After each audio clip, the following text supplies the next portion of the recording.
Hi, folks. We here at Uncle Strangely Presents have been watching the news with varying degrees of interest for quite a while now.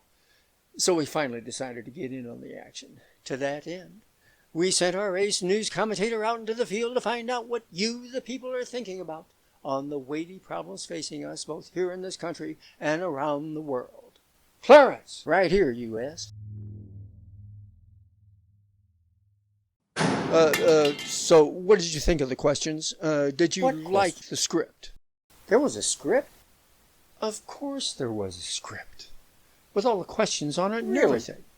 You have to have the script so you know what to say. All news shows use scripts to make sure they're saying what they're supposed to be saying. I thought the idea was just to get it out to the public. Oh, no. It hasn't been like that since Walter Cronkite. With audiences so divided now, the idea is to get your slant on the news out in such a way that it generates an emotional response within your audience that ties them to your program and the network you're on.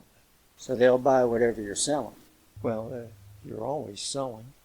But it's still the news, and that's what we're here for today. Your first assignment was to go out into the field and interview the man and or woman on the street and get their views concerning the social, political issues dividing our nation. So we could generate some angst about it and get our viewers engaged in the subject we cherry-picked for them. So how'd you do? Well, U.S., I went out and got the best interview with the most knowledgeable, opinionated person I could find. That being? My Aunt Clara.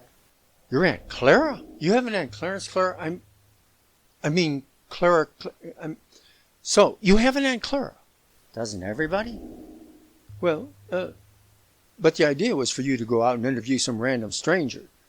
And your Aunt Clara doesn't seem like she's too random a stranger, if you know what I mean. U.S., nobody's stranger than my Aunt Clara. You said you wanted opinions in a street interview, and my Aunt Clara is about as opinionated as anybody can be and still remain upright. She's all over the street night and day, and there isn't a subject she hasn't made some remark about to anybody she could choke hold into listening. And there isn't anything she's afraid to say when she wants to say it. Sometimes not even wait until the person's out of the room to give it air. But if you want to know what the people are thinking, she'll tell you.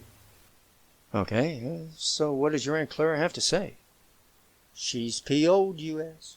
Steamed up pretty heavy. Really? What's got her so wild-eyed? War? Climate change? Corruption? Corruption, U.S. Corruption. It seems that the annual Biddy Brown Baking Bistro and Bookstore Boutiques Batter Up Bake Off has a scandal brewing, and she's all up in the air about it. A corrupt cooking contest. That's right, U.S.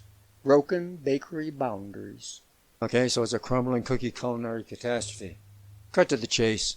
Well, I don't want to name names, you understand, but somebody allegedly used the store-bought brownie mix for their entry and added 1/2 ounce of hash to the pan to enhance the flavor.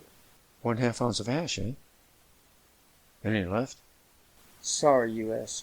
The judge has confiscated the item immediately after the event and hasn't been seen since. Okay, so what's the corruption here? Store mix or loaded brownies? The contestant claims she is owed $360 for the pan, as it was pre-ordered by one of the judges, and which she made for said judge with a clear expectation that her entry would take the blue ribbon. That makes it a bribe, and if she doesn't get paid in a hurry, she's going to file complaints with the city and the Better Business Bureau. For a baking contest drug deal gone sour? No, U.S. For soliciting a bribe under false pretenses. What false pretenses? She didn't win. And what does this person think the city's going to do about it? Well, the way she's got her wind up, by the time she's through with them, anything she wants. It doesn't work like that, Clarence. You can't claim you're an innocent victim of corruption just because the corrupt act you willingly participated in didn't work out the way you expected. You don't get out much, do you, U.S.? And you really don't know my Aunt Clara. Clarence, I'm sorry, but I don't think this is the kind of corruption story we were thinking about when we sent you out. I don't think we can use it. Sorry to hear that, U.S. By the way, Aunt Clara sent over some brownies from her latest batch so you could judge the evidence for yourself. In the interest of fair reporting, there you have it, ladies and gentlemen. All the news that is the news. Stay tuned tomorrow for the next edition in the continuing saga of cooking corruption that's ravaging our fair city. Now, say, where do you think I should insert the comma? Why don't you just shove it up your cue the music?